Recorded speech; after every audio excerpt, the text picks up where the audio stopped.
कह रहे हो 30-35 लीटर दूध लग रहा है बनाने को, तो वो कंपनी 200-250 रुपए में 150 ग्राम मेडिकेटेड घी दे देती है। फिर आयुर्वेद पे धब्बा जैसा ही हुआ। अगर यहाँ ऐसी कंपनी के जो भी सीईओ है वो यहाँ मेरी गौशाला के एरिया में आ जाए तो शायद वो यहाँ से कभी बाहर नहीं जाए, इतना गुस्सा है। आयुर्वेद के डॉक्टर्स को आप क्या कहना चाहेंगे जो ये यूज कर रहे हैं पेशेंट के ऊपर? हाँ, उन्हें अपनी आंखें खोलनी चाहिए। 200-300 में नहीं मिलता। 200-300 में अगर 200-300 ग्राम मेडिकेटेड घी मिल रहा है, पॉसिबल ही नहीं है। Like you look Ayurveda versus allopath, Ayurveda and allopath आप साथ में देखते हो या फिर आप एज ए कॉम्पिटिशन देखते हो? इसमें वीगन कल्चर भी काफ़ी चल रहा है और वेस्टर्न में तो बहुत अडेप्शन हो रहा है वीगन कल्चर का। वैद उसका समर्थन भी करते हैं। दूध तो सिर्फ गाय के लिए है, बछड़ों के लिए होता है। या फिर अगर आप बहुत छोटे हो तब आप ले सकते हो, अब आपको दूध की ज़रूरत नहीं है।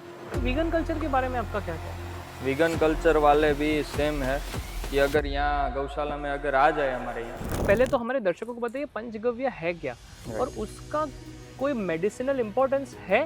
पांचों गव्य का गोमय और गौमूत्र के जो गुण है वो भी उन्होंने परखे और वो भी उन्होंने पंचगव्य में 3 गव्य थे, उसमें 2 मिला के पंचगव्य में ऐड किया। दूध की डेफिनेशंस ढूंढ रहा था और उसमें जो हमारा FSSAI है रेगुलेटरी बोर्ड, उसकी दूध की डेफिनेशन मुझे थोड़ी इनकम्प्लीट सी लगी कि गाय से निकला है या नहीं निकला है वो सेकेंडरी मैटर है। प्राइमरी आप फैट एंड SNF के बेसिस पे पैसे भी मिल रहे हैं अभी फार्मर्स को। ये किसी अगर कोई अंधा ही होगा दिमाग से जो ये डेफिनेशन को मानता होगा, बाकी अभी मॉडर्न मेडिसिन के जो डॉक्टर्स हैं उन्होंने घी को तो विलन जैसा ही बना के रखा है। कोई भी आपके बॉडी में प्रॉब्लम हो तो घी तो पहले ही बंद करवा देते हैं और आप कह रहे हो कि घी का इतना इंपॉर्टेंस है, तो ये थोड़ा कॉन्ट्राडिक्शन क्यों है स्टेटमेंट्स में? तो गौशाला ही क्यों गौशाला आपने चूज की? उसका क्या आपकी आयुर्वेदिक फील्ड से कोई लेना देना है? गाय गौशाला और आयुर्वेद क्यों इतने जुड़े हुए हैं? क्योंकि तो क्या चैलेंजेस आए आपको एक गौशाला करने में ताकि दूसरे लोगों को आप बता पाए कि at least these are some pain points जो आपको समझ आए? नमस्कार जय भाई। सबसे पहले तो आपकी भाषा में अगर कहूँ तो जय जय आयुर्वेद, जय गौ माता। आपसे काफ़ी बार मुलाकात हुई है और पहले तो मैं अपने ऑडियंस को बता दूं that he is still a second year Ayurvedic student जो भी पढ़ रहे हैं। तो इस एज में आपने अपने इंस्टाग्राम पे तो अपना खुद का एक वैल्यू क्रिएट किया और अपने अकाउंट को जिस तरह से आपने ग्रो किया है वर्सेस आपने इस एज में अपनी खुद की गौशाला भी एक डेवलप की है जिसमें हम अभी बैठे हैं। तो ये जर्नी आपने जो की है उसके बारे में थोड़ा बताइए, क्योंकि यंग एज में आजकल की जनरेशन जिस दिशा में जा रही है आपने एक अलग दिशा चुनी है, तो इस जर्नी के बारे में थोड़ा हमारे दर्शकों को बताइए। जय जय आयुर्वेद बताइए। मैं हर्ष खैर, सर्वांग सुंदरी गौशाला, गांधीनगर, गुजरात से। जर्नी की शुरुआत हुई 2 वर्ष पहले। अच्छा। अगर बात करें तो 3-4 वर्ष पहले, जब से नीट की प्रिपरेशन चल रही है। घर मिडिल क्लास फैमिली से बिलोंग करता हूँ मैं, और ये तय था कि मुझे नीट की एग्ज़ाम क्लियर करनी है, अगर नहीं करता तो वापसी वो करनी है, क्योंकि इतनी कंडीशन नहीं थी कि हम प्राइवेट कॉलेज में मेरे फादर या मेरे मदर मुझे भेज सके। ओके। तो जम के पढ़ाई की, जम के प्रिपरेशन की, नीट क्रैक किया और मुझे वलसाड और अमरेली ज़िले में जीमर्स मिल रहा था, वो छोड़ के मैं BAMS में आया हूँ, क्योंकि मुझे पता था कोविड-19 के टाइम पे जो हमने रिजल्ट्स देखे, हम लोग उकाड़ा, ये जो गिलोय है, गिलोय और आदि कई सारी तीक्ष्ण उष्ण औषधियों से उकाड़ा बनाते थे घर पे और वो हम देते थे और उससे रिजल्ट मिल रहे थे।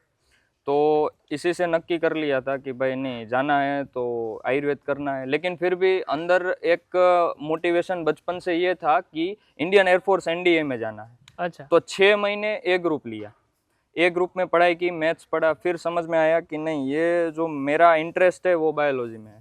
तो फिर चेंज किया बी ग्रुप में फिर सारे बच्चे 6 महीने आगे निकल गए थे, मैं उसी स्थान पे था। वापसी पढ़ाई शुरू की और 1.5 साल कंप्लीट पढ़ाई करके नीट क्रैक करके यहाँ कोलवड़ा स्टेट मॉडल आयुर्वेद कॉलेज में एडमिशन मिल गया। ओके, अब यहाँ आके सीन क्या था, सारे बच्चे एक ही माइंडसेट से थे कि अरे यार हमें जंगल में कॉलेज मिली।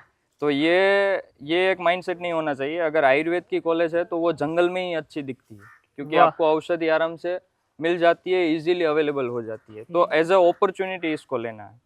मुझे लास्ट टाइम याद नहीं कि मैं अपने कॉलेज के सामने जो भी काफ़े वगैरह है वहाँ पे कब गया।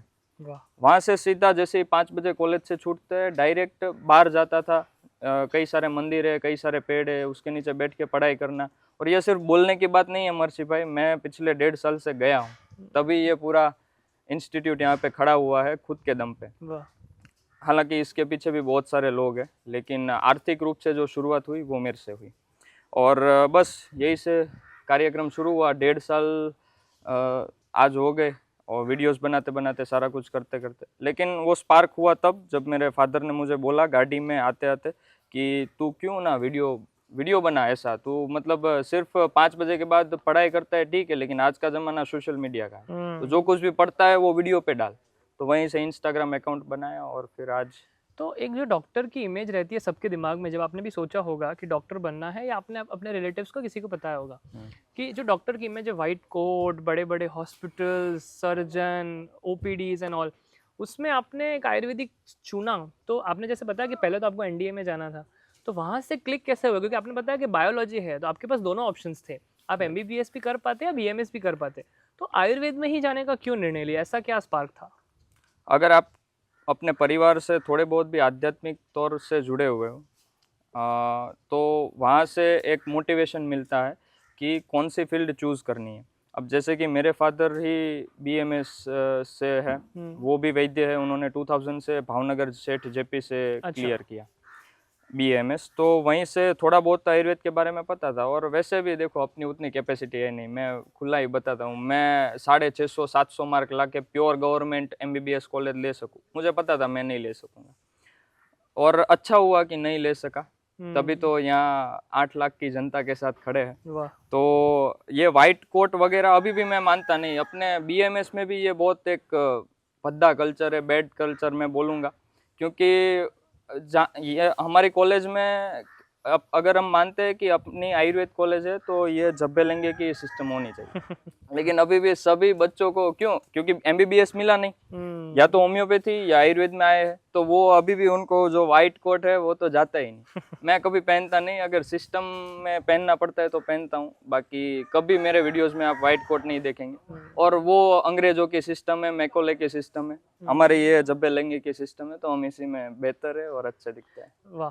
तो एक और चीज़ मैं पूछना चाहूँगा कि ये आपने, चलो ठीक है, आपने बीएमएस लिया, आपने इंस्टाग्राम पे ग्रो किया, तो गौशाला ही क्यों गौशाला आपने चूज़ की? उसका क्या आपकी आयुर्वेदिक फील्ड से कोई लेना देना है? अवश्य है। आपको क्या लगता है?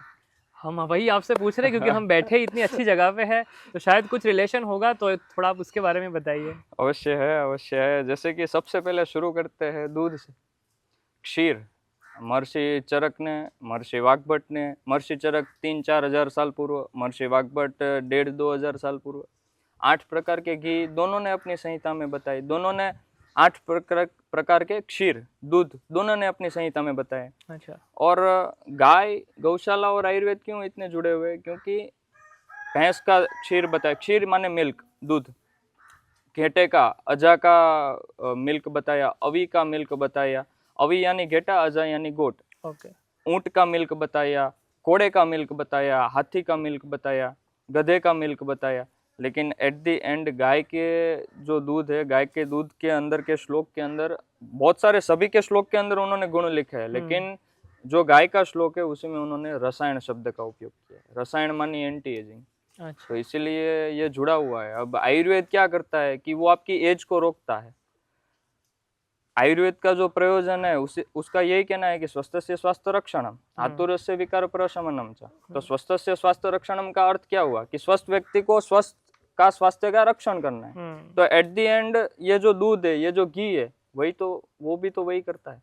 और अगर उससे भी आगे जाए तो औरा, जो लोग भी एनर्जी में मानते हैं, ऊर्जा में मानते हैं, आप सिंपल एक भैंस के बछड़े को और एक गाय के बछड़े को खुले मैदान में रखो, तो गाय का बछड़ा कूदता भागता जाएगा, और वहीं भैंस का बछड़ा खड़ा है, आलसी प्रकृति, तामसिक प्रकृति, कफ प्रकृति। तो बस यही गौशाला और आयुर्वेद का कनेक्शन है। अच्छा। काफ़ी लोग आयुर्वेद को हमेशा गाय से रिलेट करते हैं और पंचगव्य की बहुत बातें करते हैं कि गाय से जो गव्य मिलते हैं, पंचगव्य। तो पहले तो हमारे दर्शकों को बताइए पंचगव्य है क्या, और उसका कोई मेडिसिनल इम्पोर्टेंस है पांचों गव्य का? क्योंकि इंडिविजुअल भी अगर आपको बताना हो तो और एक साथ भी कई जगह पे हमने आपके साथ बात करते वक्त भी सुना है और कई श्लोक में भी पढ़ा है कि पांचों गव्यों को मिक्स करके उसको लेना चाहिए, तो वो क्या है और पांचों गव्य का इंडिविजुअल इंपॉर्टेंस भी क्या आयुर्वेद में कुछ है? ओके, पंचगव्य में सबसे पहला है घृत, बाद में आप दूध ले लीजिए, दही ले लीजिए, एट द एंड दो चीज़ जो हमें एक्सटर्नली मिलती है, गोमय और गौमूत्र। गौमूत्र। तो ये पांचों चीज़ में सबसे जो अव्वल स्थान मैं मानता हूँ वो है दूध और घी। वाह। वो सब दूध और घी एट द एंड सभी घर में मिल जाते थे आज से 200 साल पहले। तो पंचगव्य के बारे में शायद किसी को नॉलेज हो या ना हो, लेकिन जो दो गव्य है, पंच माने पांच और गव्य गाय की प्रोडक्ट्स, तो जो दो गव्य है वो सभी के घर, और तीसरा दही वो मिल ही जाता था। अभी ऐसा तो कोई होता नहीं जो गोबर और गौमूत्र का सेवन करे, लेकिन यही तो हमारे ऋषियों की खासियत है कि उन्होंने गोमय और गौमूत्र के जो गुण है वो भी उन्होंने परखे, और वो भी उन्होंने पंचगव्य में, 3 गव्य थे उसमें 2 मिला के पंचगव्य में ऐड किया। और बस घी के बहुत सारे गुण हैं, सूक्ष्म लेवल स्त्रोतस के लेवल पे जाके वो गुणकारी है। दूध जैसे मैंने पहले बताया, दही वो वैसे कफकारी है लेकिन अभिसंधि है, लेकिन कई कई कंडीशन में दही का भी उपयोग है। और साथ ही साथ गोमय, अब गोमय की तो क्या बात करें, सभी को पता है गोमय और गौमूत्र एंटी कैंसर है। अगर श्वासोश्वास में भी जाते हैं तो भी एंटी कैंसर। उसी में एक साइनस की जो प्रॉब्लम है वो हम लास्ट में डिस्कस करेंगे अगर कभी अभी इस पॉडकास्ट में अवसर मिलता है। लेकिन राइट, पंचगव्य का नस्य, पंचगव्य नासाई शीर्षोद्वारम, राइट, तो उसका नस्य सबसे बेस्ट है। और मैं पिछले 1.5 साल से कर रहा हूँ, दिव्य 101 में भी कंटिन्यू रखा था। अगर कुछ नहीं है, हमारे पास कुछ नहीं है, तो सिर्फ पंचगव्य घर पे पड़ा है, सपोज बाहर से लाए हैं या घर पे हम खुद से बनाया है, इक्वल अमाउंट में पांचों गव्य हमने ऐड किए, दूध, दही, घी, गोमय और गौमूत्र। ओके, तो ड्रॉपर भी नहीं है तो मैं क्या करता था, ये कनिष्ठिका उंगली लेता था और कनिष्ठिका उंगली से ही नाक में ऐसे ऐसे 2-2 बूंद लगा देता था। हालांकि वो प्योर मेथड नहीं है, लेकिन अगर कुछ साधन अवेलेबल नहीं है तो हम फटाफट, उसमें क्या है, ड्रॉपर में हमें थोड़ा सा टाइम लगेगा, अगर कुछ नहीं है फटाफट से नाक में, देन अपने काम पे। तो ये पंचगव्य बहुत ही ईजी है। ऊर्ध्व जत्रुगत के तो सारे रोग में लाभदायी है ही, लेकिन पूरे शरीर को शुद्ध करने के लिए सबसे बेस्ट, और सभी को अपने घर पे रखना चाहिए। पंचगव्य जो आपने बताया, जो 5 गव्य, उसको क्या ओरली ले सकते हैं? ले सकते हैं, कोई दिक्कत नहीं है। चिकित्सक की निगरानी में या फिर एक एज ए जनरल? चिकित्सक की निगरानी में ले, वैद्य के सलाह सूचन से ले। लेकिन अगर आपको थोड़ा बहुत आयुर्वेद के बारे में पता है, इसमें कोई ऐसी ड्रग्स नहीं है या कोई ऐसे मतलब रिएक्शन वाले मेडिसिन नहीं है जो आपको बॉडी के अंदर जाके रिएक्शन करेंगे। हाँ, कई कबार छोटे बच्चों ने कभी दूध नहीं पिया होता जो एब्रॉड रहते हैं, आउट ऑफ इंडिया, कई लोगों ने घी का सेवन नहीं किया होता, तो उन्हें रिएक्शन आ सकता है। बाकी जो गांव में रहते हैं, जो बचपन से गांव में पले बड़े हैं, हालांकि अभी सिटी में रह रहे, तो वो लोग पंचगव्य का सेवन करें और नस्य भी करें, कोई दिक्कत नहीं है। पंचगव्य अगर ओरली आप लेने का कह रहे हैं तो उसका कोई फायदे है? फायदे बेसिकली आप जाइए चरक के घी, चरक ऋषि और वाग्भट ऋषि ने जहाँ पे घी का उल्लेख किया है और साथ ही साथ जहाँ दूध का उल्लेख किया है, तो सबसे पहले अगर हम दूध पे फोकस करें और मूत्र पे फोकस करें, वाग्भट ऋषि और चरक ऋषि दोनों ने 8 प्रकार के मूत्र भी बताए हैं और 8 प्रकार के क्षीर भी कहे हैं, दूध। तो दोनों के अगर हम गुण पढ़ते हैं तो हमें पंचगव्य के टोटली जितने भी लाभ है वो सारे के सारे हमें पता चलते हैं। जैसे कि गौमूत्र एंटी कैंसर है, बहुत सारे रिसर्च हुए, और साथ ही साथ क्षीर और घी दोनों बेस्ट, अग्रगण में सबसे बेस्ट रसायन कहा है अगर दोनों को मिक्स किया जाए। तो पंचगव्य में हम मिक्स कर ही रहे हैं। और रसायन माने एंटी एजिंग। कई बार हम ये पॉडकास्ट में रसायन शब्द का उपयोग करेंगे तो जनता को पता रहे कि रसायन, रस का अयन कर, जो भी औषधि करती है रस धातु का अयन, उसी को हम कहते हैं रसायन, एंटी एजिंग। ओके, तो थोड़ा दूध के ऊपर जब हमने डिस्कस किया है तो मैं कुछ दूध की डेफिनेशंस ढूंढ रहा था, और उसमें जो हमारा FSSAI है, रेगुलेटरी बोर्ड, उसकी दूध की डेफिनेशन मुझे थोड़ी इनकम्प्लीट सी लगी, और वो मैं आयुर्वेद में क्या है वो जानना चाहूँगा। वो आपने क्षीर के बारे में जब बताया कि ऐसा कोई भी वाइट सब्सटेंस जिसका फैट कुछ 4-4.5 है और दूध 8-8.5 है, उसको आप काउ मिल्क कह सकते हैं। तो ये तो थोड़ा रिवर्स इंजीनियरिंग वाला कंसेप्ट लगा कि गाय से निकला है या नहीं निकला है वो सेकेंडरी मैटर है, प्राइमरी आप फैट एंड एसएनएफ के बेसिस पे पैसे भी मिल रहे हैं अभी फार्मर्स को। तो क्या ये राइट बैरोमीटर है आयुर्वेद के अनुसार? नहीं, नहीं है। ये तो मैं फिर से आपसे पूछूंगा, आपको क्या लगता है? इसीलिए मैंने आपको पूछा, थोड़ी इनकम्प्लीट सी डेफिनेशन मुझे लगी। नहीं, ये किसी अगर कोई अंधा ही होगा दिमाग से जो ये डेफिनेशन को मानता होगा, बाकी ये सरासर डेफिनेशन कोई कंट्रोवर्सी खड़ी करने के लिए हम इनको झूठ कहे ऐसा नहीं है। उन्होंने जो पैरामीटर्स दिए है ठीक है, लेकिन अपनी आंखें भी खुली होनी चाहिए कि कौन सी गाय का दूध, चाहे वो जर्सी गाय तो नहीं है या तो वो भैंस का तो दूध नहीं है। अब वो फैट और जो भी कोई पैरामीटर्स है वो इनके दूध में भी मिल जाएंगे। देसी गाय खूंद वाली होती है बेसिकली। जितने भी हमारे यहाँ गाय है, ये साइड का पूरा सेक्शन रेस्क्यू किया हुआ है। अच्छा। और ये सुरेंद्र नगर से हम लाए हैं, लेकिन फिर भी ये देसी गाय ही है। ये सारी की सारी जितनी है वो हम्प वाली गाय होती है। और जो पैरामीटर्स दिए हैं, अगर उसमें एक चीज ऐड हो जाए ना कि भारतीय देसी काऊ, तो वो भारतीय देसी काऊ कौन सी रहेगी? जिसमें हम्प होगा, जिसकी पीठ पर ऐसी खूंद रहेगी, तो वही दूध सबसे श्रेष्ठ है। और फिर वो पैरामीटर्स हम मान्य कर सकते हैं। रख सकते हैं। जैसे आपने बताया कि जो जर्सी गाय है या फिर, तो थोड़ा और अगर आप खुल के बता पाएँ कि फिजिकल कौन से ट्रेड्स है कि आप, जैसे आपने बताया इंडियन काऊ का आप काफ़ी बार जिक्र कर रहे हैं कि भारतीय गाय होनी चाहिए।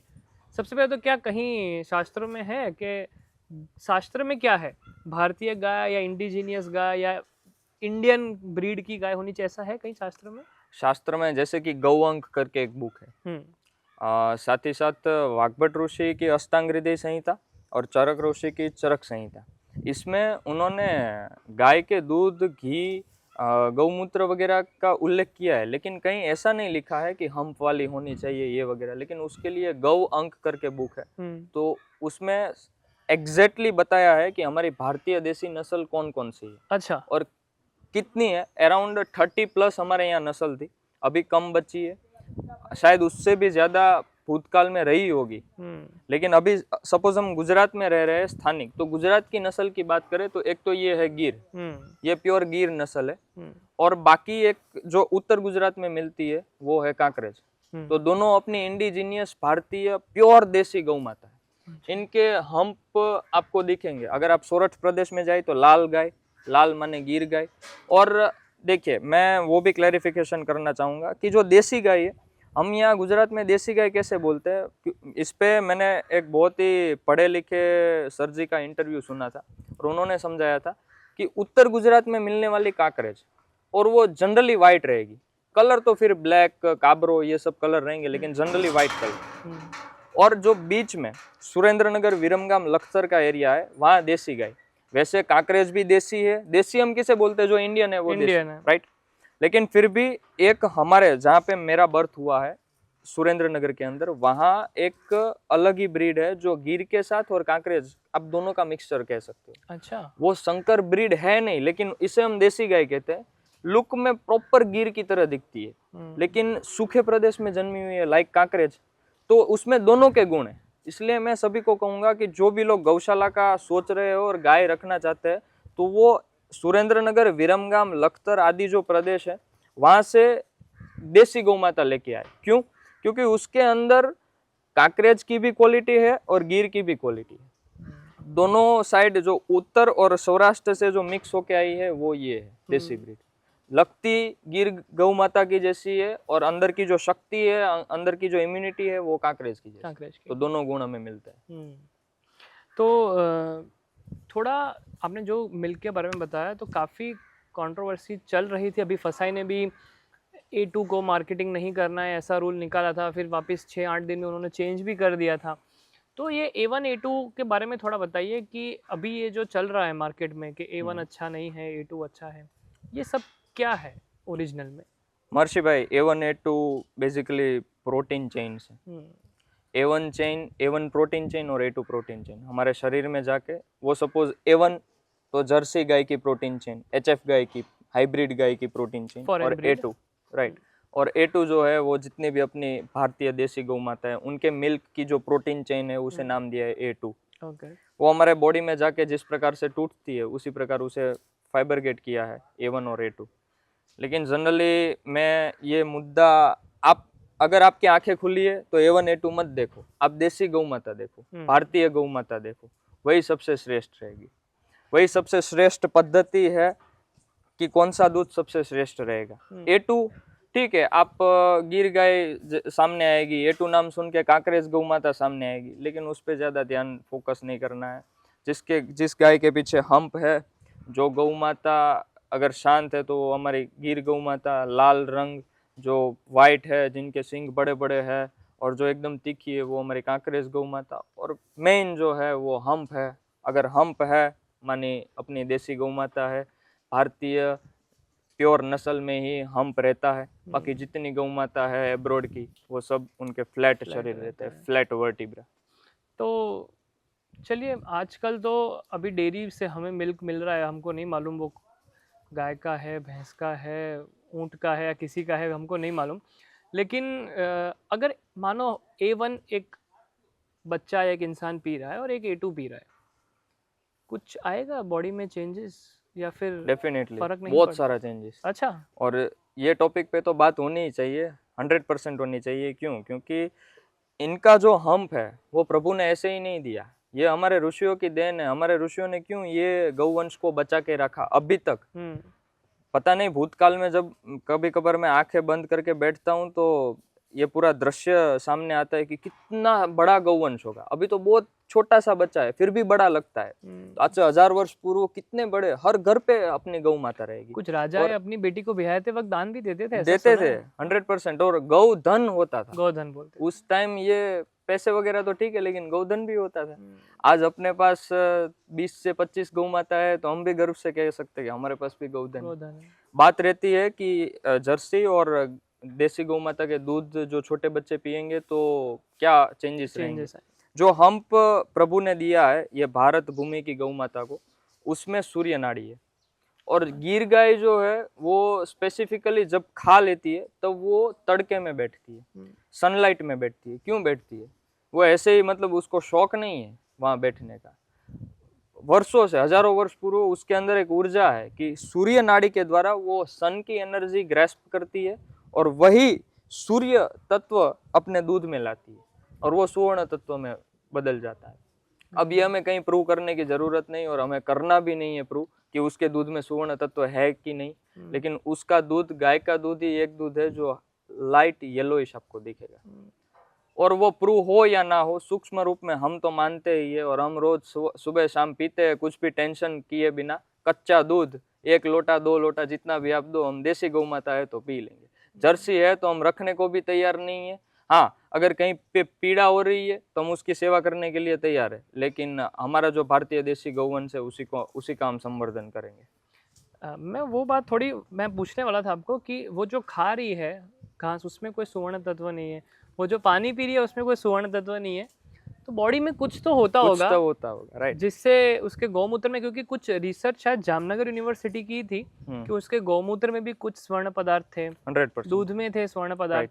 तो कुछ तो शायद उनकी बॉडी में होता होगा जिससे गोल्ड बन जाता है। खा रहे हैं उसमें तो कुछ गोल्ड नहीं है, लेकिन आ रहा है उसमें थोड़ा बहुत गोल्ड तत्व है। तो महर्षि भाई, एक ही डिफरेंस है जो जनता अपने सभी बच्चों को, रिलेटिव्स को बता सकती है। अगर आप जर्सी HF गाय और एक साइड गिर या कांकरेज गाय अपनी देसी दोनों साइड में रखो तो पूरा बॉडी स्ट्रक्चर सेम है। एक ही चीज डिफर करती है, हम्प। यहाँ हम्प फ्लैट है, वर्टिब्रा सीधा है, पीठ सीधी है, और अपनी देसी गौ माता पे हम्प रहेगा। बस ये कुछ हम्प में ही है, ये खूंद में ही कुछ ऐसा है, और वो सूर्य नाड़ी है। वही एक ताकत है जो डायरेक्ट सन से वो लोग एनर्जी लेते हैं। इंडियन अगर एनिमल्स की बात करें तो गो दूध की जब हम बात कर रहे हैं तो गाय के दूध के साथ बफेलो मिल्क भी काफ़ी ही प्रचलित हो रहा है, और डेयरीज जो कमर्शियल डेयरीज है वो स्पेसिफिकली पैक करके दे रही है बफेलो मिल्क। एनीवेज डेफिनेशन तो वही है कि उसका 7 फैट होना चाहिए या कुछ % SNF होना चाहिए। लेकिन आयुर्वेद के पर्सपेक्टिव से गाय के दूध में और भैंस के दूध में क्या डिफरेंस है? ओके, गाय का दूध हम रेफरेंस लेते हैं अष्टांग हृदय, दूसरा अध्याय आई थिंक दिनचर्या, देन ऋतुचर्या, 5वां अध्याय है द्रव्य विज्ञानीय अध्याय करके।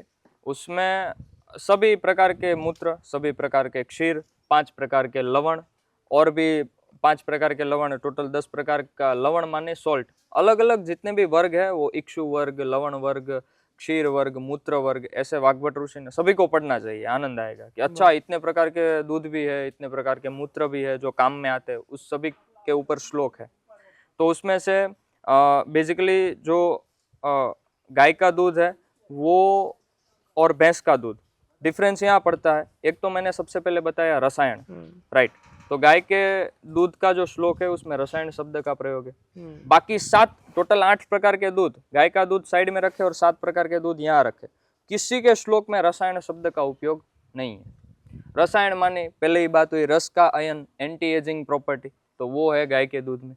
भैंस का दूध भी कई कबार उपयोग में लेते हैं जब कृष्णता होती है। मेरे जैसा दुबला पतला व्यक्ति होगा और बहुत ही क्षय हो चुका है, धातु जो है 7 धातु एकदम क्षीण हो चुकी है, तब उसे भैंस का दूध देके बाहर ला सकते हैं। भैंस का दूध पचने में भारी है। जो भी बॉडी बिल्डर्स है, जो भी किसान वर्ग है, जो जिनको भी हार्ड वर्क रहता है वो भैंस का दूध पिए, और जिनको बैठे बैठे काम करना है, ज्यादा हार्ड वर्क नहीं है, तो वो गाय का दूध पिए। गाय का दूध पचने में हल्का, भैंस का दूध भारी। भैंस का दूध पीने से नींद आती है। तो मैंने फिर से बोला कि जहाँ पे भी धातु का क्षीण, धातु कौन कौन सी, रस, रक्त, मांस, मेद, अस्थि, मज्जा, शुक्र, सप्त धातु जिनके भी बॉडी में क्षीण हुई है तो वो भैंस का दूध पिए और आराम करे, तो थोड़ा बहुत तो 2-3-4 किलो वजन बढ़ेगा। अब लेकिन जिनको कामकाज करना है, जिनको दुनिया जीतनी है, जिनको हमारा भारत का गौवंश पूरी दुनिया में उसका झंडा लहराना है, तो वो तो गाय का दूध ही पिए फिर, क्योंकि गाय का दूध पीने से गाय की जो बछड़ी है उसके जैसी ताकत आएगी। मैंने वापसी में बोलता हूँ, गाय की बछड़ी को और भैंस की बछड़े या बछड़ी को आप खुले मैदान में रखें, गाय की बछड़ी कूदते कूदते कूदते कहाँ चली जाएगी पता भी नहीं चलेगा। तो ऐसी स्फूर्ति लानी है, ऐसी ताकत, ऐसी मेध्य शक्ति, स्मृति शक्ति, तो गाय का दूध से ही मिलेगा। और जैसे गाय के मूत्र का और गोबर का भी आपने बताया कि काफ़ी इंपॉर्टेंस बताया गया है, तो भैंस का भी कुछ इंपॉर्टेंस है या फिर उसका उतना इंपॉर्टेंस नहीं है जितना गाय का है? जितना गाय का, सपोज 1% भैंस का और 100% गाय का, ऐसा आप कह सकते हैं। लेकिन इंपॉर्टेंस है, क्योंकि ऋषि ने बताया है।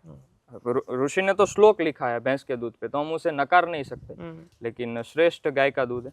हाँ, फिर अभी के टाइम पे जो रख रहे भैंस, वो खासकर इसलिए क्योंकि भैंस को आप जैसा खिलाओगे ना वैसा वो दूध देगी। गाय का ऐसा नहीं है, गाय का एक लिमिटेशन है, 5 लीटर दूध तो 5 लीटर, 6 लीटर तो 6 लीटर। भैंस को आप अच्छा खिलाओ, वो 1-2 लीटर दूध बढ़ा देगी। और इसे चराने भी नहीं ले जाना, इसलिए तो सभी अब रख रहे हैं। गौचर कम हो गए हैं, जहाँ पे गांव थे वहाँ फ्लैट बन रहे हैं, लोग अब सीमेंट के जंगलों में आकाश में रहने लगे हैं, तो गौचर नहीं है, तो लोगों ने क्या किया, गाय बेच दी और भैंस ले आए।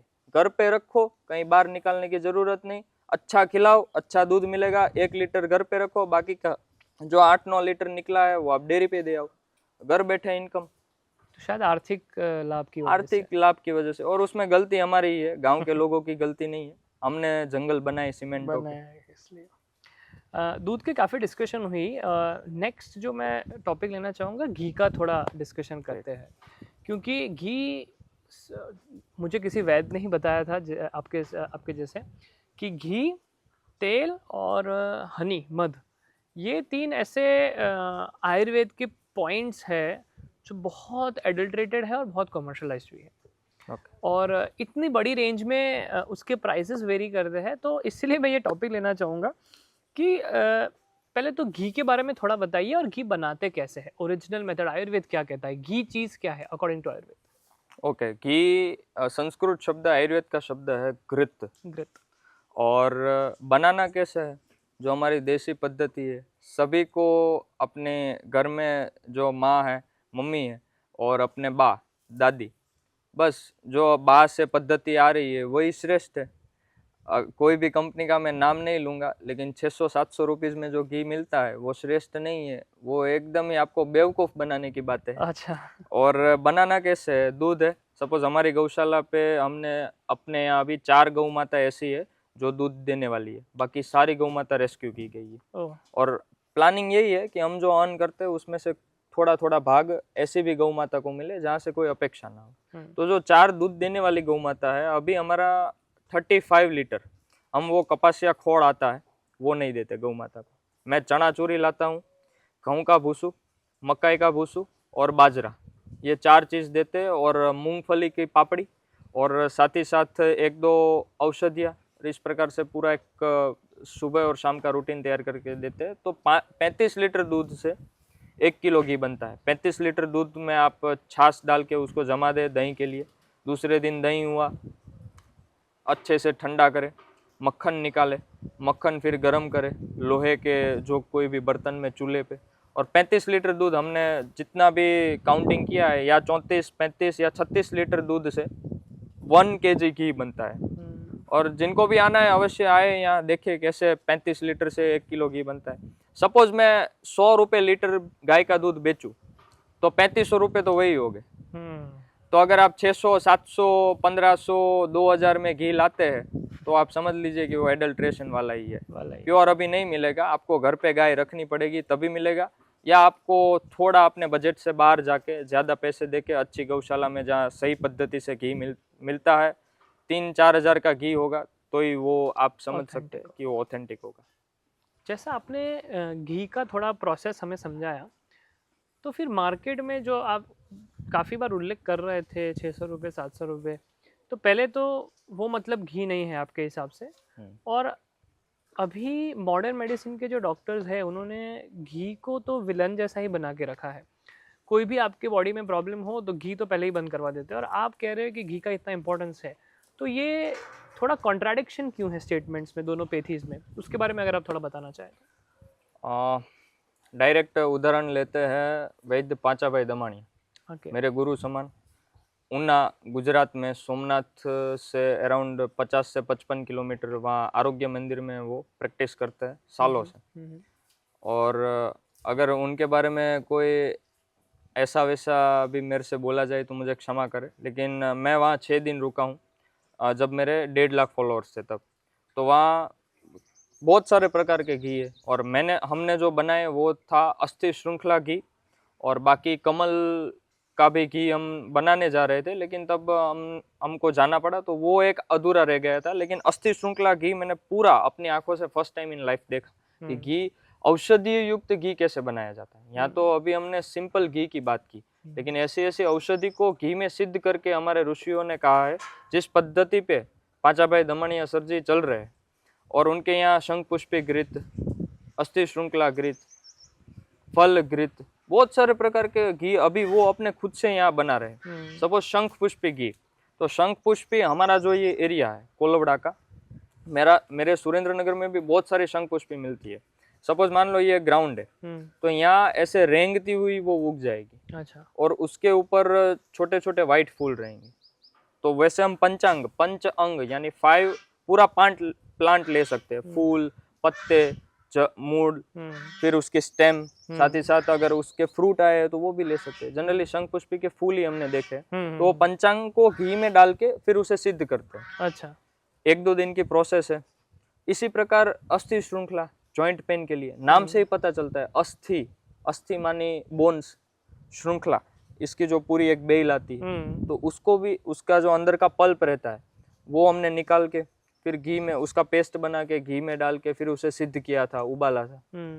तो हमारा साइंस इतना आगे है, अगर आज का कोई नौजवान या आज का कोई पढ़ा लिखा व्यक्ति ऐसा सीधा कह दे कि भाई आपको ये चीज़ है तो आप घी नहीं खा सकते, ठीक है, उसके तर्क के अनुसार अगर वो सही भी हो सकता है, गलत भी हो सकता है, लेकिन जहाँ मैंने अपनी खुद की आंखों से देखा है, वैद्य पांचाभाई दमाणिया सर जी जिस प्रकार से घी के ऊपर प्रैक्टिस कर रहे हैं, तब हम युवाओं को विश्वास बैठता है कि नहीं, ये घी में कुछ तो ऐसा है जो सेल के इनर लेवल, स्त्रोतस लेवल पे जाके वो इफेक्ट कर रहा है। अच्छा। सपोज मान लो हमने शंख पुष्पी खाई, डायरेक्ट उसके फूल तोड़े, हम कई बार खा लेते हैं यहाँ क्योंकि अबेंडेंट अवेलेबल है। अच्छा। जितनी शंख पुष्पी ये एरिया में है कोलवड़ा गांधीनगर के, उतनी मुझे लगता है शायद कहीं नहीं होगी। अच्छा। पूरे ग्राउंड भरे रहते हैं सुबह सुबह, तो वहाँ शंख पुष्पी के फूल आपने डायरेक्ट खाए, ओके, वो पेट में जाके कुछ ना कुछ इफेक्ट करेगा, लेकिन उसी समय अगर आप शंख पुष्पी घी में सिद्ध किया हुआ वो शंख पुष्पी घृत का 1 चम्मच सेवन करते हैं, तो वो हमारे पेट से जाके स्त्रोतस लेवल पे काम करता है।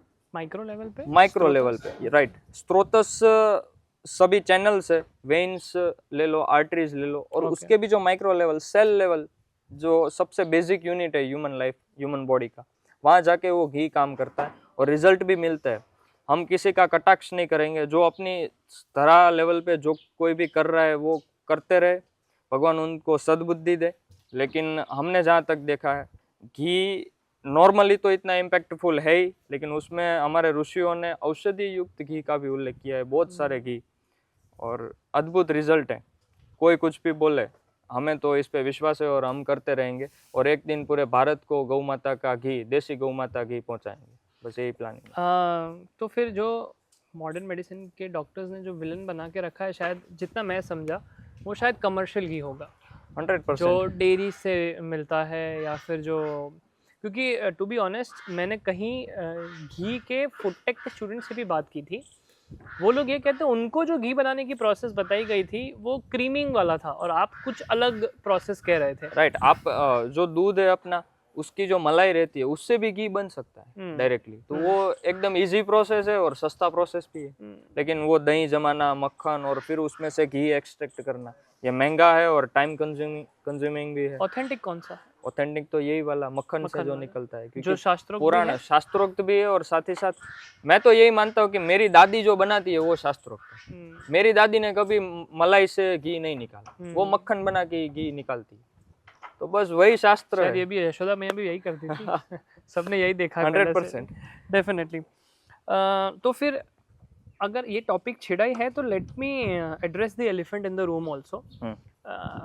आई don't want to name the companies specifically, but Ayurveda में ही, और आप आयुर्वेद के फील्ड के हैं तो इसलिए मैं आपको राइट पर्सन समझता हूँ पूछना भी। जो मेडिकेटेड घी की आपने बात की, तो मैंने काफ़ी कंपनी के मेडिकेटेड घी देखे। क्यों? क्योंकि हमें ये पॉडकास्ट करना था और घी एक उम्दा सब्जेक्ट भी है हमारे लिए। तो अगर आप कह रहे हो 30-35 लीटर दूध लग रहा है बनाने को, तो वो कंपनीज 200-250 रुपये में 150 ग्राम मेडिकेटेड घी दे देती है, तो ये तो फिर आयुर्वेद पे धब्बा जैसा ही हुआ। अभी अगर यहाँ ऐसी कंपनी के जो भी सीईओ है, वो यहाँ मेरी गौशाला के एरिया में आ जाए तो शायद वो यहाँ से कभी बाहर नहीं जाएंगे, इतना गुस्सा है वो। एक आध रूम में हम 30-40 साल तक बंद करके ही रखेंगे। अच्छा। लेकिन सामने नहीं आते वो सारे। कोई बात नहीं, ऐसे सृष्टि पर देवी प्रकृति के लोग और आसुरी प्रकृति के लोग रहेंगे, ये संसार का नियम है। तभी तो प्रभु को अवतार करना पड़ता है, अवतार लेना पड़ता है। अवतार माने जो यहाँ पृथ्वी पे आके सभी जीवों, जो देवी प्रकृति का कार्य चल रहा है उसे बचाए, वही अवतार है। तो सृष्टि की शुरुआत से, जब से शुरू हुई है तब से मत्स्य अवतार, बाद में कूर्म अवतार, बाद में वराह अवतार, वामन अवतार, आदि आदि राम, और अभी जैसे कि कल की आदि। लेकिन मैं पॉइंट टू दी पॉइंट ये बात है कि वो जो अपना कार्य कर रहे हैं 200-300 में जो घी बेच रहे हैं, ठीक है, बेचने दीजिए। हमें पीपल को एजुकेट करना है, और पीपल को एजुकेट करने के लिए सबसे बेस्ट अभी सोशल मीडिया है। अच्छे से अगर रील बनाई जाए, अच्छे से नॉलेजेबल रील बनाई जाए, 1 मिलियन 2 मिलियन तक आपकी रील जनता तक पहुंचे, तो वो सबसे बेस्ट तरीका है। अगर जनता ही लेने को बंद कर देंगी, जनता समझ जाएंगी, तो वो सारी कंपनियां बंद हो जाएगी 200-300 वाली। आयुर्वेद के डॉक्टर्स को आप क्या कहना चाहेंगे जो ये यूज़ कर रहे हैं पेशेंट के ऊपर? हाँ, उन्हें अपनी आंखें खोलनी चाहिए, 200-300 में नहीं मिलता। और अगर आप यूज़ भी कर रहे हो तो रिजल्ट कम मिलेगा। 200-300 में अगर 200-300 ग्राम मेडिकेटेड घी मिल रहा है, पॉसिबल ही नहीं है। तो बस बाकी और कुछ तो हम देखिए, आप कितने भी पढ़े लिखे हो, आपने भले ही BA MD किया हुआ हो, मैं सेकेंड ईयर में हूँ और मुझे पता चल गया है कि 35 लीटर के दूध के सिवा घी नहीं बनता, तो नहीं बनता। हाँ, अगर किसी भी गाय का अच्छा फैट है तो आप 25 लीटर ले लो, 30 लीटर ले लो, तो भी वो 2500 रुपये हो गए सिर्फ दूध के। बाकी की प्रोसेस के 500-700 जोड़ो, 3000 रुपये जाएगा ही जाएगा, और उसमें भी मेडिकेटेड, तो ये तो पॉसिबल नहीं है। तो बस बेवकूफ़ी वाली बात हो गई, बेवकूफ़ी वाली बात होती है, लेकिन ठीक है। ठीक है। घी के बारे में हमने थोड़ा बहुत डिस्कस किया। अब सिंस आप आयुर्वेदिक फील्ड के हैं और कुछ जनरल पर्सपेक्टिव्स जो हमें जानने थे आयुर्वेद में, एक बहुत ही रॉ क्वेश्चन था कि क्या मांसाहार आयुर्वेद में अलाउड है भारत की भूमि के लिए?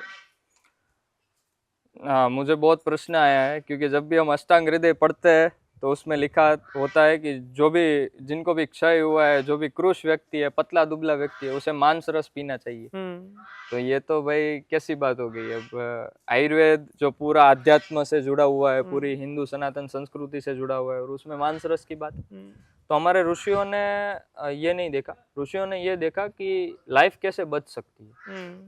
और स्पेसिफिकली इसलिए मेंशन किया है कि कई ट्राइबल लोग हैं जो अभी भी मांसाहार करते हैं, तो वो उनके एक रीति रिवाज है जो सालों से, वर्षों, हजारों वर्ष से चला आ रहा है, तो उसे रोकना नहीं है।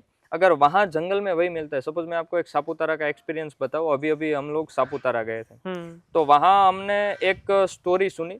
वहां ना एक लाल कीड़ी आती है, एंट आती है, बड़ी, अपनी ब्लैक एंड जो है, मकोड़ो जिसे हम गुजराती में कहते हैं, उसके जैसे ही बड़ी लेकिन पूरी लाल एंट आती है। तो वो लोग उसकी चटनी बनाते हैं, उसे पीस कर उसकी चटनी बना के, जैसे हम यहाँ मिर्च कैरी वगैरह की लाल चटनी बनाते हैं, हरी चटनी बनाते हैं, तो वैसे वो एंट की चटनी बनाते हैं और वो उसका सेवन करते हैं तीक्ष्ण उष्ण गुण के लिए।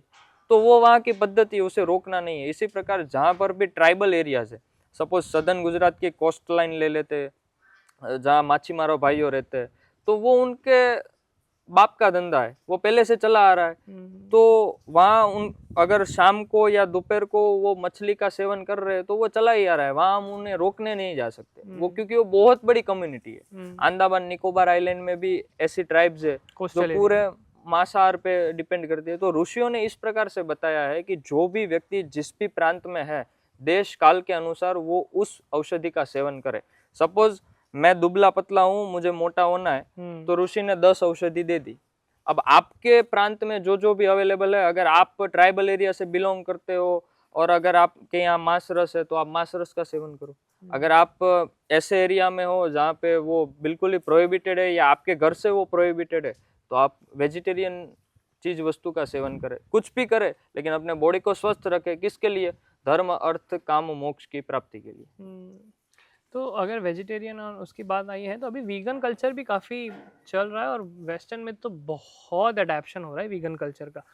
और जिसकी हम बात कर रहे हैं, शायद वो पॉइंट ही फिर निकल जाएगा गाय का दूध और घी, क्योंकि वो लोग उससे भी रिमूव करने का कहते हैं। और कहीं वैद उसका समर्थन भी करते हैं कि दूध तो सिर्फ गाय के लिए है, बछड़ों के लिए होता या है। फिर अगर आप बहुत छोटे हो तब आप ले सकते हो, अब आपको दूध की ज़रूरत नहीं है। तो वीगन कल्चर के बारे में आपका क्या कहना है? वीगन कल्चर वाले भी सेम है कि अगर यहाँ गौशाला में अगर आ जाए हमारे यहाँ, तो 30-40 वर्ष तक एक हमने रूम रखा है, वो रूम में उन्हें बंद करके रखना है और पानी वगैरह देंगे। वैसे आप लोग वीगन है तो दूध वगैरह तो पियेंगे नहीं, तो पानी और खाना दे देंगे, आप इधर ही रहना 30 वर्षों तक। वीगन कल्चर, ये जोक सपाट, वीगन कल्चर वाले जितने भी है, हमारे ऋषि पद्धति गाय की है। गाय रखना है, क्यों रखना है? क्योंकि मेनली ओरा, ऊर्जा, गौमूत्र, एंटी कैंसर प्रॉपर्टीज, गोमय से घर में धूप होगा, दूध, घी, दही से पूरा बॉडी स्वस्थ रहता है, और दूध पूर्ण आहार है। जितने भी हमारे रबारी भाई है, जितने भी हमारे मालधारी समाज के भाई है, सभी की हाइट आपने देखी होगी, 6 फुट, कांडे देखे होंगे इतने बड़े बड़े, ताकत। 15-20 गाय अकेले दो लेते हैं। यहाँ मुझे 2-3 गाय भी दोने को आती है तो ये दुखने लगता है, क्योंकि उनकी ब्लड लाइन ही ऐसी है। वो और सुबह शाम दूध पीते हैं, एरा गेरा खाते नहीं। तो वो परफेक्ट एग्जाम्पल है कि दूध पूर्ण आहार है। और अब जितने भी वीगन वाले हैं वो ध्यान से सुने कि वीगन पद्धति हमारे ऋषि ने नहीं दी है, ये अंग्रेजों की पद्धति है।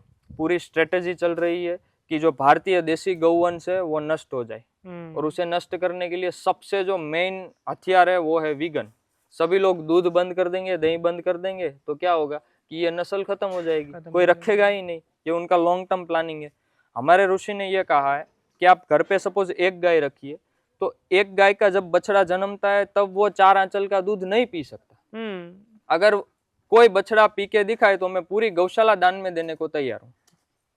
जो गाय बछड़ा देती है या बछड़ी देती है, वो 4 आंचल का कभी दूध नहीं पी सकता। उसकी ओजरी इतनी सी है, स्टमक इतना सा है, थोड़ा दूध पी के वो बैठ जाएगा, धीरे धीरे धीरे बढ़ेगा।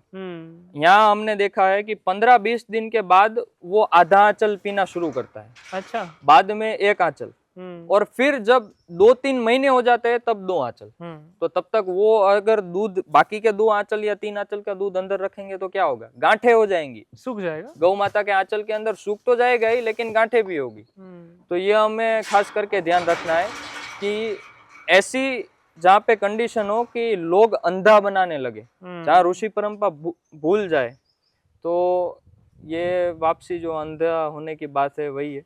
लेकिन हम ये नॉर्मली ध्यान में रखें कि गाय का बछड़ा और गाय दोनों हमारे लिए इम्पोर्टेंट है।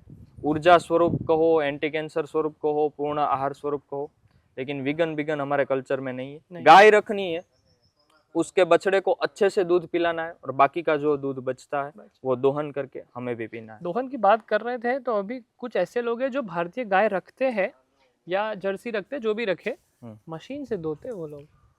मशीन वैसे तो पद्धति नहीं है, अब ये भी अंधा। नहीं तो आप टेक्नोलॉजी को सपोर्ट करते नहीं करते? करता हूँ, लेकिन मशीन वाले में बिल्कुल सपोर्ट नहीं करता। अच्छा। मुझे भी यहाँ कई सारे लोगों ने बोला कि हर्ष तू मशीन ले आएगा ना तो बहुत इजी रहेगा, ये जो मैन का खर्चा है वो भी निकल जाएगा और वन टाइम इन्वेस्टमेंट है, सीधा लगा देने का और मस्त धो लेगा। लेकिन जो हाथ जो अपना छूता है और उससे जो गाय में क्या है, मैं आपको बीच में एक पॉइंट ऐड करता हूँ, वहाँ जब उसका बछड़ा या बछड़ी उसके आंचल को छूता है, उसके ब्रेन से नेचुरल ऑक्सीटोसिन छूटता है। ऑक्सीटोसिन हार्मोन बहुत ही इंपॉर्टेंट है फीमेल्स के लिए भी और मेल के लिए भी। तो वो जब एक बाजू दोहन पद्धति थी हमारे यहाँ, ऑक्सीटोसिन शायद बायो में भी लव हार्मोन कहा गया है 100%, और वो एक साइड बछड़ा दूध का सेवन कर रहा है और एक साइड हम दो रहे हैं, तभी उस गाय के अंदर से नेचुरल ऑक्सीटोसिन छूटेगा। तो ये पहला पॉइंट। और दूसरा कि अच्छे से वो बछड़े को भी मिले और अच्छे से हम भी पिए, तो उसमें वो बछड़े का निशासा नहीं होगा, वो बछड़े की हाई नहीं होगी दूध में कि अरे यार मुझे तो मिला ही नहीं। वो बछड़ा जब 3 महीने का हो जाता है तब उसे 2 से 3 आंचल मिलने ही चाहिए।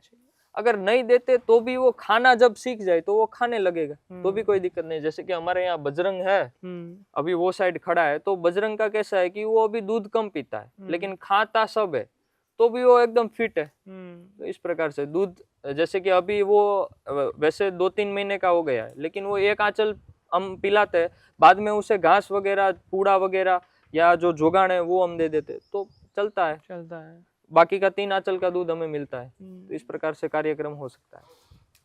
सही बात है। एक थोड़ा बर्निंग क्वेश्चन था आयुर्वेद के रिगार्डिंग, अगर हम बात करें तो, कि आप एलोपैथ या modern medicine and Ayurveda, like you look Ayurveda versus allopath, Ayurveda and allopath, आप साथ में देखते हो या फिर आप एज ए कॉम्पिटिशन देखते हो उसे? कंपटीशन भी देखता हूँ और साथ में भी देखता हूँ। कई कबार प्रकृति पे जाता है, कई कबार ऐसा लगता है कि ना यार अपना आयुर्वेद ही श्रेष्ठ है, कई कबार ऐसा लगता है कि नहीं यार दोनों को काम करना चाहिए। लेकिन एट द एंड मैंने देखा है कि दोनों अगर सहभागी रूप से काम करें तो सबसे बेस्ट भारत के लिए है। अच्छा। उनके पास ऐसी इमरजेंसी टेक्नोलॉजीज है जो हमारे पास नहीं है। और आयुर्वेद होम्योपैथी एक ऐसी साइंस है जो पुरानी साइंस है, जो क्रॉनिक डिजीज को ट्रीट करने के लिए बहुत ही फायदेमंद है, लाभकारी है, जैसे कि पाइल्स, जैसे कि कैंसर। अच्छा, कैंसर तो सबसे बेस्ट आयुर्वेद के पास क्रॉनिक डिजीज के लिए है। और इमरजेंसी में एलोपैथी। डायबिटीज़ है तो अगर हाई डायबिटीज़ है तो ओके इंसुलिन लेना पड़ता है, लेकिन एट द एंड जड़ मूल से निकालना है तो आयुर्वेद। एट द एंड अगर दोनों भाई एक साथ होके काम करे तो भारत को दृष्टिकोण में रख के साथ में काम किया जाए तो सबसे बेस्ट है। अगर इंडिविजुअली काम करना है तो फिर कंपटीशन ही कर लेते हैं।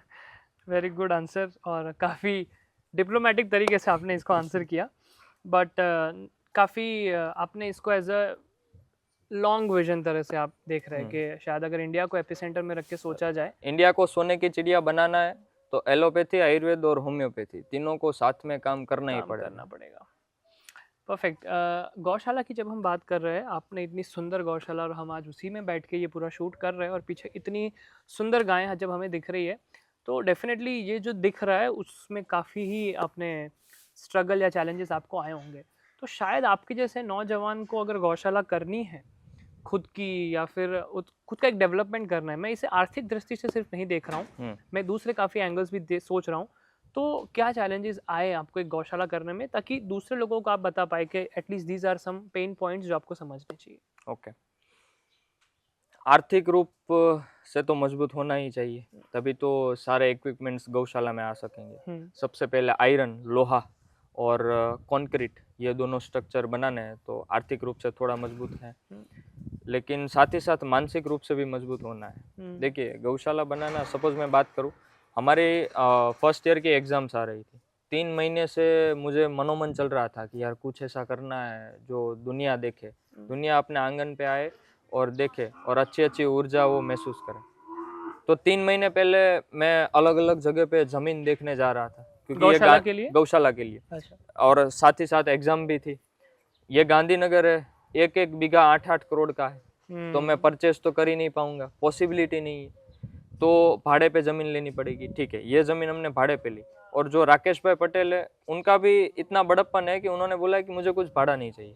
अच्छा। मुझे पता है कि मेरी जमीन पे गाय आएंगी तो कितनी पवित्र हो जाएंगी, तो ऐसे ऐसे व्यक्ति ढूंढने पड़ेंगे ना, सामने से थोड़ी आएंगे। सही बात है। हमें परिश्रम करना रहेगा। अलग अलग जगह पे मैं जाता था, अलग अलग लोगों से मिलता था कि आपके कोई कांटेक्ट में है जो मुझे ऐसी अच्छी जमीन दे सके, सिटी के क्लोज और वैसे विलेज में, दोनों प्रकार का अपने बेनिफिट चाहिए। फिर उनके पास 3-4 जमीन थी, हम लोग आदरज गांव है वहां पे गए देखने के लिए। फिर यहाँ आए तो ये सबसे बेस्ट ऊर्जा आई कि नहीं, इधर सबसे बेस्ट रहेगा।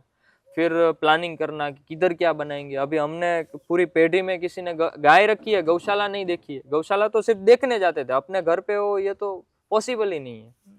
तो यही मेन चैलेंजेस है कि मानसिक रूप से। तब अलग अलग सीजन रहती है, हम समर के अंदर सारे जमीन देखने निकलते थे।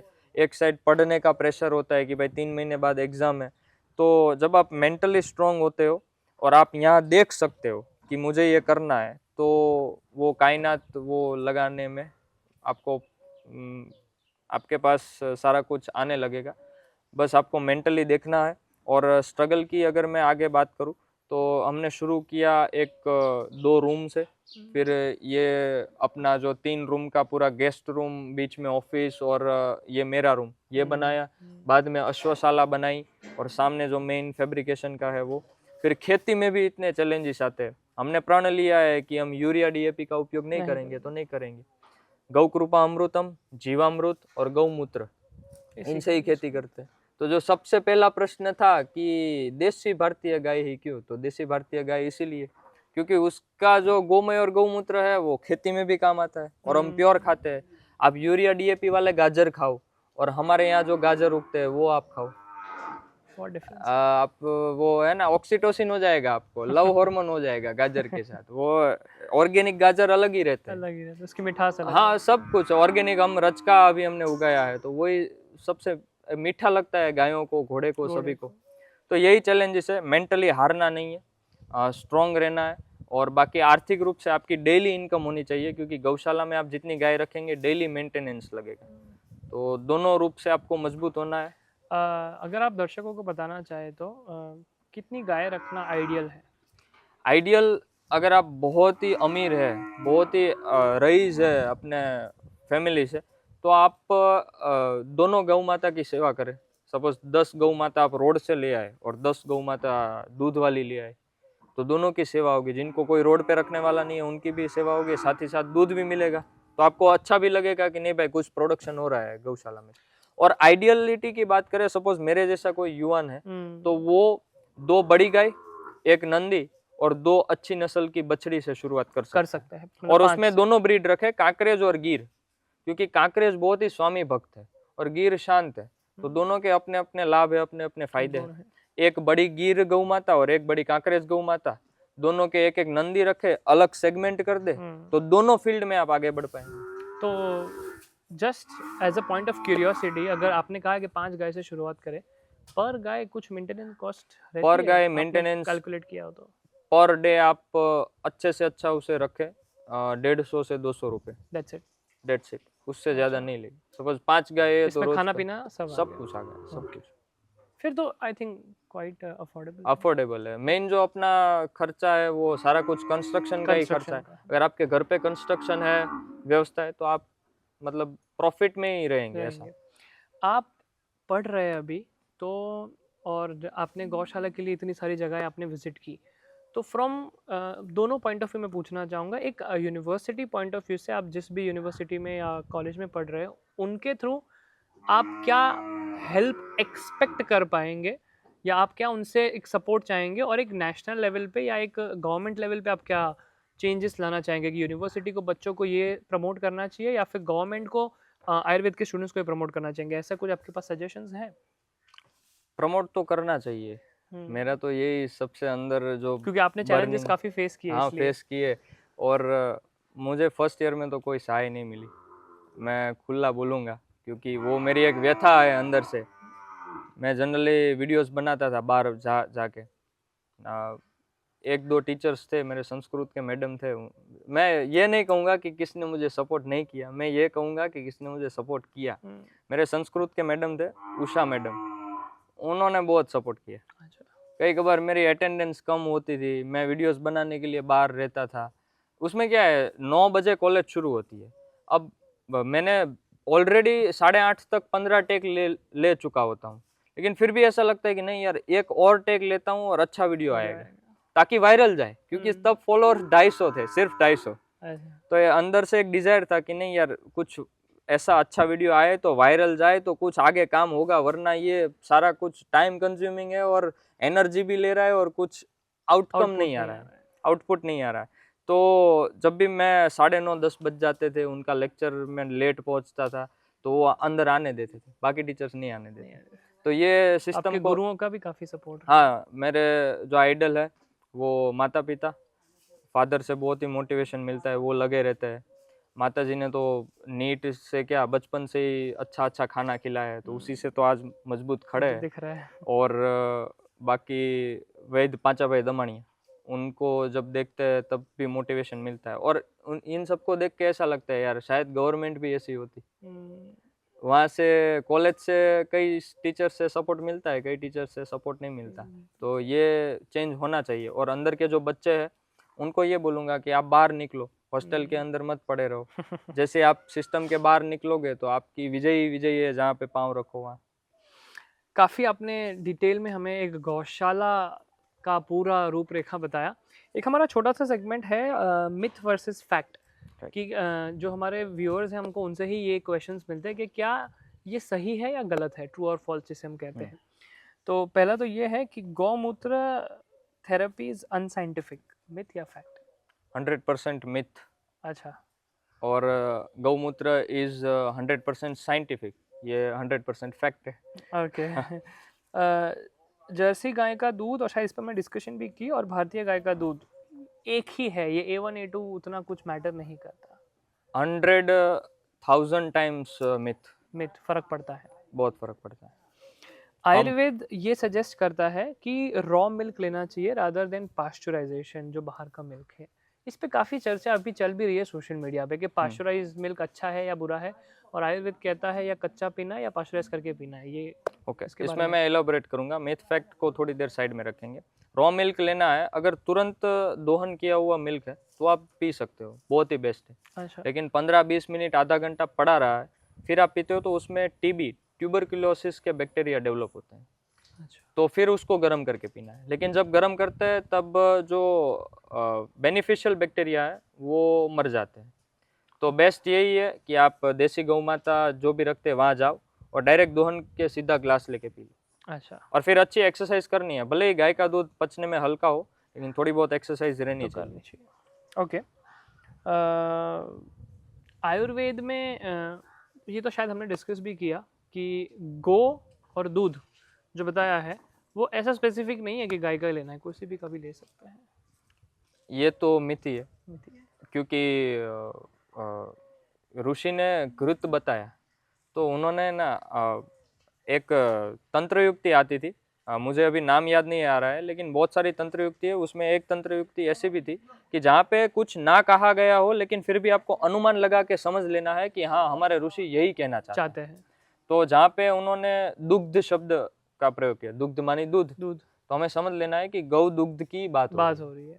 घृत शब्द का प्रयोग किया तो गौ घृत की बात हो रही है। अच्छा। मूत्र शब्द, अभी मैं सेकंड ईयर में हूँ तो रस शास्त्र में कई सारे शारंगधर ऋषि ने मूत्र शब्द का प्रयोग किया, तो वहाँ गौ मूत्र की ही बात हो रही है। तो बस ये समझ जाना है समझदार को, इशारा ही इशारा काफी। एक और हमारा छोटा सा सेगमेंट रहता है जिसमें हम क्विक रैपिड फायर कुछ रेमेडीज़ किसी हमारे व्यूअर्स ने जो पूछी है उसके लिए मैं आपको बताना चाहूँगा। एक है कि अभी ना antioxidant, anti ageing, anti inflammatory बहुत चला है। तो एंटी एजिंग का कंसेप्ट आयुर्वेद में क्या है? उसके लिए कोई औषधि या ड्रग है आपके पास? रसायन, फर्स्ट ऑफ ऑल जहाँ से हमने शुरुआत की वहीं से बात करते हैं, रस का आयन रसायन, तो वही एंटी एजिंग है। तो ऋषि ने चरक संहिता, चरक ऋषि, चिकित्सा स्थान, उसमें पहला अध्याय है रसायन अध्याय। तो वहाँ पे उन्होंने कई सारे ड्रग्स मेडिसिन का उल्लेख किया है कि जैसे कि गिलोय, तो गिलोय एंटी एजिंग है, रसायन स्वरूप काम करती है। जीवंती, डोडी, रसायन स्वरूप। ज्योतिषमती, रसायन स्वरूप। आमलकी, रसायन स्वरूप। लेकिन चरक सूत्र 25 में अग्रगण करके है, और अग्रगण में उन्होंने सबसे श्रेष्ठ रसायन अगर किसी को बोला है, सबसे श्रेष्ठ जो एंटी एजिंग बॉडी में काम करता है वो है गाय का दूध और गाय का घी जब मिक्स करके, गौ घृत दुग्ध रसायनम, गाय का घी और दूध जब मिक्स करके उसका सेवन किया जाए तो सबसे बेस्ट। तो अब वो जो सबसे पहले आपने सवाल पूछा था कि गाय क्यों रखे या गाय के क्या फायदे, इंडियन गाय या जर्सी गाय, तो बस यही है कि सबसे श्रेष्ठ एंटी एजिंग प्रॉपर्टी हमारी जो धरोहर है, हमारे ऋषियों ने इतनी मेहनत करके हमें ये एक पूरा एक आप बोल सकते हैं कि साम्राज्य दिया है गौवंश का, देशी गौवंश का।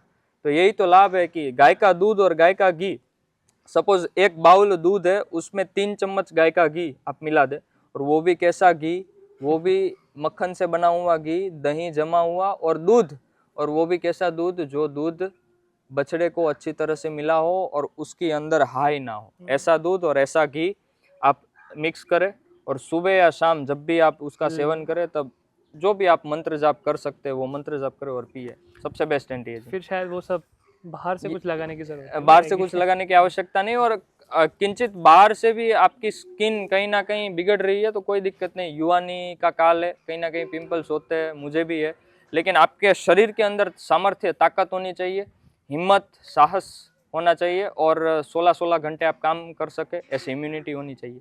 ये है था रैपिड फायर, लेकिन हमने थोड़ा इलेबोरेट किया क्योंकि टॉपिक इम्पोर्टेंट।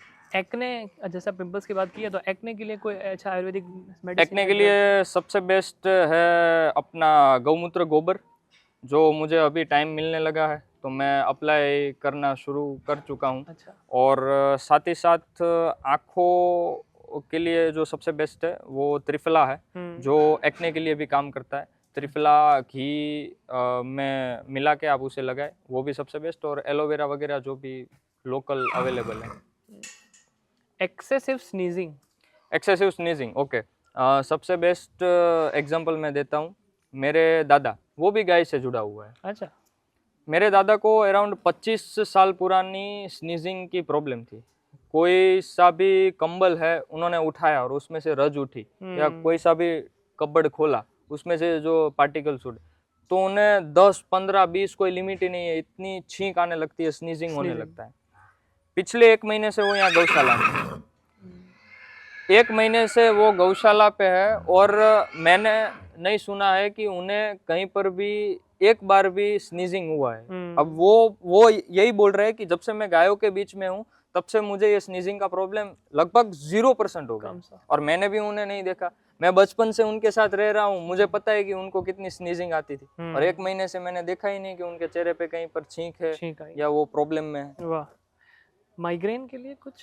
माइग्रेन के लिए सबसे बेस्ट है कि आप टेंशन ना लें, स्ट्रेस ना लें, अच्छे से आराम करें, और गौ दुग्ध, गौ घी का सेवन करें, और अगर उससे भी आगे जाना है तो गौ घी के अंदर जो शंख पुष्पी सिद्ध की हुई है और ब्राह्मी सिद्ध की हुई है, तो ब्राह्मी शंख पुष्पी का घृत मिलता है और बनता भी है, तो उसका आप सेवन करें। माइग्रेन के लिए मेरे अनुसार, मेरे अनुभव अनुसार सबसे बेस्ट है शंख पुष्पी, ब्राह्मी, घृत। हेयर फॉल, क्योंकि काफ़ी बढ़ रहा है। हेयर फॉल के लिए सबसे बेस्ट है कि गौमूत्र का आप स्प्रे करें हेयर पे, जो सबसे इजी अवेलेबल है, और साथ ही साथ अगर भृंगराज कहीं पे अवेलेबल है तो वो मानसून के टाइम में अवेलेबल होगा, तो उसका भी आप पेस्ट अप्लाई कर सकते हैं। और भृंगराज और जो अपनी लिंबोड़ी है, लिंबोड़ी माने अपने आप इंडियन चेरी भी कह सकते हो। हम्म, नीम जो होता है उसका अभी फूल आए हैं मोर वसंत ऋतु में, बाद में उसके फ्रूट आएंगे। तो वो जो फ्रूट है वो आपको तिल के तेल में उबाल लेने हैं। अच्छा, मतलब एक तरह से आपने उसे सिद्ध किया। पहले उसे सुखा लेने हैं, फिर उसे उबाल लेना है तिल के तेल के अंदर, और एट द एंड वो तिल का तेल अप्लाई करना है रात को। रात को। और बाकी आप जो गोबर है, अगर आपको चीड़ नहीं आती, हमें तो कभी आई नहीं चीड़, लेकिन कई ऐसे सिटी वाले होते हैं एक्चुअली वाले, तो उनको चीड़ आती है कि भाई गोबर वगैरह, तो गोबर और गौमूत्र मिक्स करके भी बाल पे लगा लगाए, सकते हैं। सबसे बेस्ट। अभी जैसे हम बात कर रहे थे, आवाज़ भी हमें आई, और मैंने देखा आपने अपनी गौशाला में एक अश्व का भी सेक्शन रखा हुआ है। राइट। तो गौशाला में अश्व की वैसे का ज़रूरत क्या है, और क्यों रखा है आपने घोड़ा? वैसे ये शौक है या फिर ज़रूरत भी है कि गौशाला हो वहाँ अश्व होना चाहिए? होना चाहिए। वैद्य पाचा भाई दमानिया, जब भी नाम लेता हूँ तब रिस्पेक्ट से बैठना पड़ता है। बहुत कुछ सीखा है उनसे। यहाँ रांदेजा में मंदिर है अश्विनी कुमार का। अच्छा। अश्विनी कुमार देव भिषज है, देवों के डॉक्टर है। अच्छा। तो जब भी आज क्यों नदियाँ सूखने लगी, या आज क्यों जो भी मनुष्य है वो ज्यादातर बीमार होने लगे, क्योंकि अश्विनी कुमार की उपासना कम हो गई है। वेद पुराण सभी में उनका उल्लेख है। मैं एक शांत चित्त से उनका मंत्र जाप करके आपको बताता हूँ। ओम अश्विना यज्वरीरिषो द्रवत्पाणि शुभस्पति पुरु भुजा चनस्यतम। ये वेद का मंत्र है अश्विनी कुमार की उपासना के लिए। तो हम हर बीज को, अश्विनी कुमार जुड़वा भाई है, सूर्य पुत्र है। अच्छा। और दोनों की सवारी अश्व है, उसी से नाम आया है अश्विनी कुमार। और उनको 2 के आंकड़े में जो भी होता है वो अधिक पसंद है, क्योंकि वो 2 है, जुड़वा भाई है।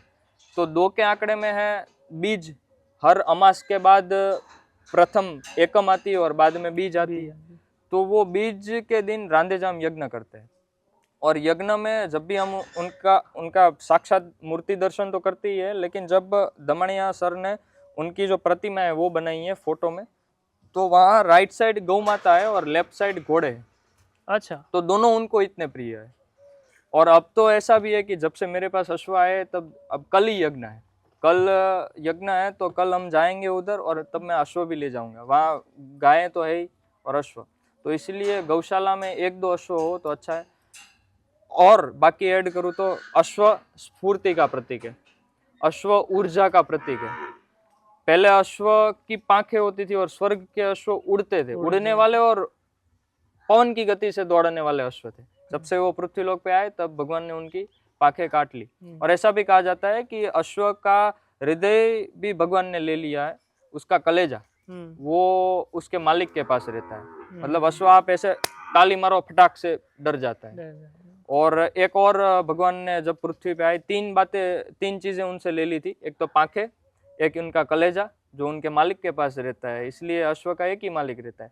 और तीसरा था जुगाड़ी, गाय जैसे फटाफट खा के वापसी निकाल के वो फिर से चबाती है, वैसे अश्व नहीं कर सकता। अश्व की जो डाइजेस्टिव सिस्टम है वो कॉपी हमारे जैसी है, एक बार खाया फिर खाया, वो बाहर नहीं आएगा। तो ये 3 चीजें प्रभु ने जब वो स्वर्गलोक से यहाँ आए तब ले ली थी, ऐसा बहुत सारे अश्व प्रेमियों का कहना है। तो ये मैं देख रहा हूँ आपकी कोई स्पेसिफिक ब्रीड है अश्व की, क्योंकि काफी बड़े और काफी हाइटेड है, तो ये कोई स्पेसिफिक ब्रीड है जो आपने ली है अभी? ओके, ये काठियावाड़ी ब्रीड है। अच्छा। और काठियावाड़ी अश्व पे मुझे पता नहीं क्यों लेकिन अलग ही प्रेम है। वो हाइट में मारवाड़ी घोड़े से नीचे रहेंगे। मारवाड़ी घोड़े 65, 63, 67 या 70 तक चले जाते हैं हाइट में इंच, और ये मैक्सिमम 58, 59 इंच, उससे ज्यादा नहीं बढ़ेंगे। लेकिन काठियावाड़ी ब्रीड स्वामी भक्त बहुत है, वो जहाँ पर भी रहते हैं एक अलग ही ऊर्जा है उनकी। हाइट में छोटे, थोड़े तीखे रहते हैं, मालिक के सिवा किसी को नजदीक नहीं आने देते, और बीमार कम पड़ते हैं। और वहीं जो मारवाड़ी ब्रीड है वो अश्व सभी सेम है, भगवान के लिए हमारे लिए अश्व सेम है, लेकिन ब्रीड का फेर है। जैसे कि मारवाड़ी ब्रीड है उसे आप गिर गाय के साथ कंपेयर कर सकते हो। मारवाड़ी ब्रीड ज्यादा गर्मी सहन नहीं कर सकता, उसके डाब जो है वो उतने पथराल जमीन में नहीं चल सकते। सेम गिर गाय को एक ठंडा प्रदेश चाहिए, वो ज़्यादा स्ट्रेस सहन नहीं कर सकती। अगर आप बारिश में ज़्यादा से ज़्यादा उसको भिगोगे, धूप में ज़्यादा ज़्यादा रखोगे तो बीमार पड़ जाएंगे। तो हम कंपेयर कर सकते हैं गिर गाय और मारवाड़ी अश्व को, और काठियावाड़ी अश्व और कांकरेज गाय को। काठियावाड़ी अश्व जितने मजबूत है उतने ही कांकरेज गाय मजबूत है। कोई सी भी कंडीशन हो, गर्मी हो, ठंडी हो, मानसून की सीजन हो, बहुत ही बारिश है, वो भीग रहे, कुछ नहीं होगा कांकरेज गौ माता को भी और काठियावाड़ी अश्व को। इसलिए अगर आपको गौशाला की शुरुआत करनी है तो आप कांकरेज गौ माता तथा गिर गौ माता और काठियावाड़ी अश्व और मारवाड़ी अश्व, जिस पे भी आपका प्रेम है उस पे आप कर सकते हैं। तो आपने काफ़ी अपने गौशाला का हमें बताया, कैसे आपने सेटअप किया वगैरह। तो एट दी एंड मैं आपको एक क्वेश्चन पूछना चाहूँगा कि ये जर्नी जो आपने पूरी की, पढ़ाई, अपना सोशल मीडिया पेज और अभी एक गौशाला, कौन है इसके स्तंभ में? क्योंकि आर्थिक रूप से ठीक है, चलो मनी पावर से काफ़ी हद तक आप हासिल कर सकते हैं, but manpower also plays an important role. तो उसमें आप क्या कहना चाहेंगे? किन किन लोग ऐसे हैं जो इसके स्तंभ में है या इसके मूल में है? सबसे पहले माँ, फिर बाबूजी, ये दोनों का रोल बहुत ही है। कई कबार मेरी अनबन हो जाती है उनसे, लेकिन एट द एंड अगर कोई काम आया है तो वो दोनों। माँ ने खाना खिलाया तभी फील्ड पे खड़े रहते हैं, और बाबूजी ने पीछे एक हाथ रखा है कि तू आगे चल, कुछ भी दिक्कत हो मैं खड़ा हूँ पीछे। तो ये दोनों सबसे बेस्ट सपोर्टिव फैक्टर्स। और बाद में यश करके है मेरा क्लासमेट, वो शुरू से अभी तक मेरे साथ टिका हुआ है। बहुत सारे मेरे क्लासमेट आए पैसे देख के, गौशाला देख के, मेहनत ज़्यादा पड़ी, चले गए। बहुत सारे बाहर के लोग भी आए, अच्छा स्टेटस लेवल देख के, फॉलोअर्स देख के, मेहनत ज़्यादा पड़ी, चले गए। ऐसे ही करके लोग टिके हैं। माँ बाबूजी, यश राठौड़, मेरे अंकल है वीरभद्र सिंह खेर भावनगर से, वो सारा कुछ डिस्पैचिंग का वगैरह, प्रोडक्ट्स डिस्पैचिंग का संभालते हैं। और मेरे दादा, संकट की घड़ी में जब यहाँ गौशाला पे कोई गायों को संभालने वाला नहीं था तब वो आके रहे, गायों को उन्होंने संभाला at the age of 70 years. और मेरी बा, जो पापा के मम्मी, वो भी यहाँ रहे और सभी को खाना खिलाए। तो बस यही कुछ सपोर्टिंग फैक्टर्स है, और मैन पावर के बिना आप बड़ा कार्य नहीं कर पाएंगे। रतन टाटा सर का एक स्तोत्र है, उनका एक कोट है कि if you want to walk at some point, then you can walk alone, but if you want to walk or if you want to run a marathon, then you need to have team, a manpower। और दूर तक जाना है तो साथ में जाना होगा। दूर तक जाना है तो साथ ही में जाना पड़ेगा।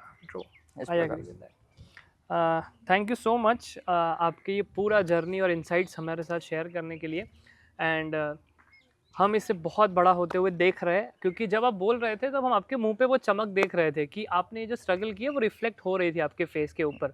तो we wish you all the best, और आप ऐसे बहुत सारे नौजवानों को और भी मोटिवेट करें, इंस्पायर करें, और आपके ये चैनल के थ्रू, आपके ये अकाउंट के थ्रू और बहुत लोग आए, गौ माता का संवर्धन ਵਧे, और गौ माता के लिए जो एक दयनीय भाव आजकल लोगों को आ गया है वो एक रिस्पेक्टफुल भाव में चेंज हो। ऐसी हम सबकी प्रार्थना भी है और ऐसी हमारी विशेस भी है। Thank you so much for joining in the Ayurvedic podcast. जय आयुर्वेद। जय आयुर्वेद।